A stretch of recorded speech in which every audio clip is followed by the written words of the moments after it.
আমাদের everyday English কমিউনিকেশনের ক্ষেত্রে আমরা কিছু কিছু সময় কিছু কোলোকেশনস ব্যবহার করতে ভুলে যাই অথবা ভুল কোলোকেশন ব্যবহার করি। এখন প্রশ্ন হলো, কোলোকেশন জিনিসটা কি? আপনাদের যদি আমি একটা সহজ এক্সাম্পল দেওয়ার চেষ্টা করি তাহলে আপনারা কিছুটা হয়তো বুঝতে পারবেন।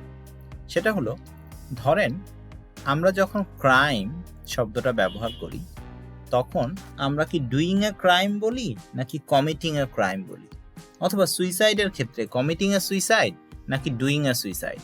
গ্রামাটিক্যালি যদি চিন্তা করেন, গ্রামারের দিক থেকে কিন্তু ডুইং কমিট কোনোটা নিয়েই সমস্যা নেই, কিন্তু এই ক্রাইম বা সুইসাইড শব্দটার জন্য অ্যাপ্রোপ্রিয়েট ভোকাবুলারি বা ভার্ব হচ্ছে কমিট, ডু আসলে অ্যাপ্রোপ্রিয়েট না। সুতরাং ডুইং এ ক্রাইম কিংবা doing suicide is not appropriate. Correct one is committing suicide or committing a crime. এখন প্রশ্ন হচ্ছে, এগুলোকে আমরা বলি সঠিক ভার্বের সাথে সঠিক নাউন পরিস্থিতি বা সিনারিও অনুযায়ী ব্যবহার করতে পারাটা হচ্ছে আসলে কোলোকেশন। এরকম অনেক রকমের কোলোকেশনস আছে। আমরা আজকে কিছু কমন কোলোকেশন দেখার চেষ্টা করব এবং কিছু কমন ভার্বের মাধ্যমে সেই কোলোকেশনগুলো কিভাবে নাউনের সাথে অ্যাডজাস্ট হয় সেটি শেখার চেষ্টা করব। So welcome to lesson 30 English for beginners phase 4। Let's start. শুরুতেই আসবে make and do. Make and do এর ক্ষেত্রে বিষয়টা কিভাবে হতে পারে দেখি। কোলোকেশনস উইথ মেক অ্যান্ড ডু। তাহলে মেকের সাথে আমরা কি কি নাউন ব্যবহার করি দেখি শুরু থেকে। Make a difference, make a promise, make a mess, make noise, make sense, make money, make progress, make friends, make a profit, make a toast, make a point, make a fortune, make a mistake, make a phone call, make a suggestion, make an appointment. তাহলে এগুলোর জন্য অর্থাৎ difference, promise, mess, noise, sense, money, progress, এদের জন্য আমরা verb ব্যবহার করি make. এদের জন্য যদি কেউ ডু ব্যবহার করেন সেটি আসলে ইনঅ্যাপ্রোপ্রিয়েট হয়ে যাবে। সো আপনাদের একটু কেয়ারফুল থাকতে হবে যে কার সাথে কোন ভার্ব ব্যবহার করতে হবে। এদেরকে আমরা কোলোকেশনস বলি। এবার দেখা যাক ডু এর সাথে কারা কারা আছে। Do somebody a favour, do something wrong, do your homework, do something right, do the dishes. এখন ওয়াশ দ্য ডিশেস না বলে যদি কেউ বলে ডু দ্য ডিশেস, তার মানে আসলে হচ্ছে ওয়াশ দ্য ডিশেস। এটা ইংলিশের কালচারাল প্র্যাকটিস আছে, এভাবে ডু দ্য ডিশেস বলা যায়। ডু ড্যামেজ, মেক ড্যামেজ বলা যায় না, ডু ড্যামেজ। ডু লন্ড্রি, আমরা কিন্তু ওয়াশিং ক্লথ না বলে ডু লন্ড্রি বলতে পারি। Do harm, do good. তাহলে যেটা আসছে সেটা হচ্ছে যে ফোন কলের জন্যই ধরি আমরা, খুব সিম্পল একটা এক্সাম্পল। আমরা বলবো I would like to make a phone call. আমি যদি বলি I would like to do a phone call, সেটি আসলে ঠিক হবে না।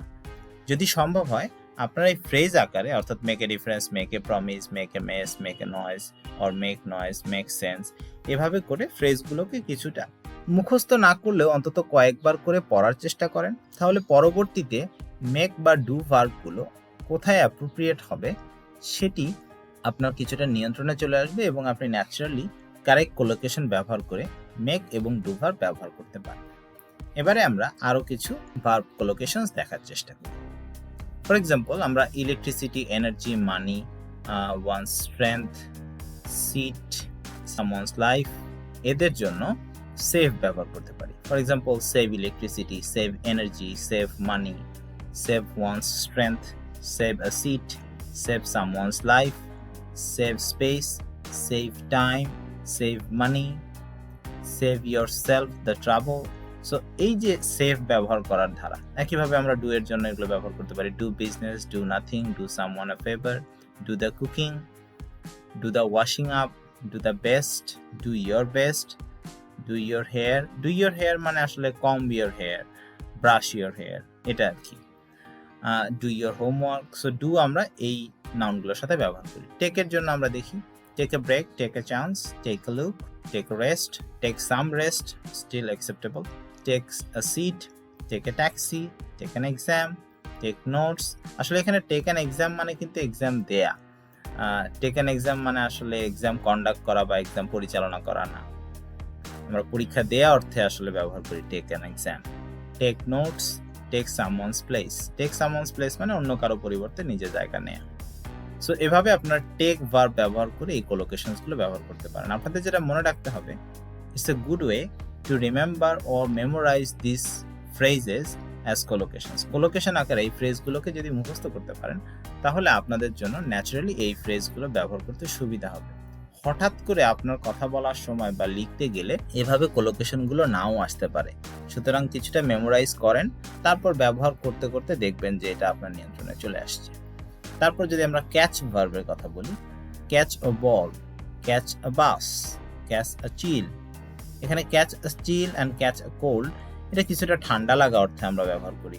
মানে অসুস্থ হওয়ার যে ঠান্ডা লাগা বা সর্দি লাগা অর্থে আমরা বলি, সেটা হচ্ছে catch a cold.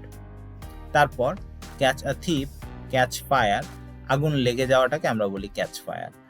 Catch sight of, কোনো কিছু চোখে পড়া বা চোখে দৃশ্যমান হওয়া, এরকম জায়গায় আমরা ক্যাচ সাইট অফ বলি।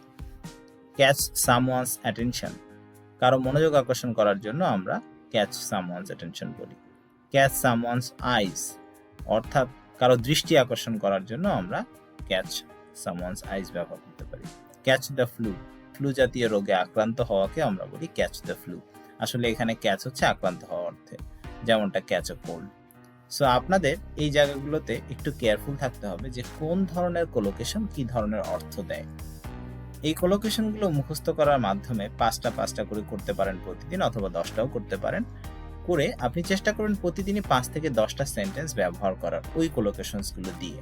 যদি এটা রেগুলার বেসিস করতে পারেন, তাহলে একটা সময় গিয়ে দেখবেন যে আপনার এই কোলোকেশনসগুলো ন্যাচারালি স্পিকিং কিংবা রিটেন ইংলিশের মধ্যে চলে আসছে।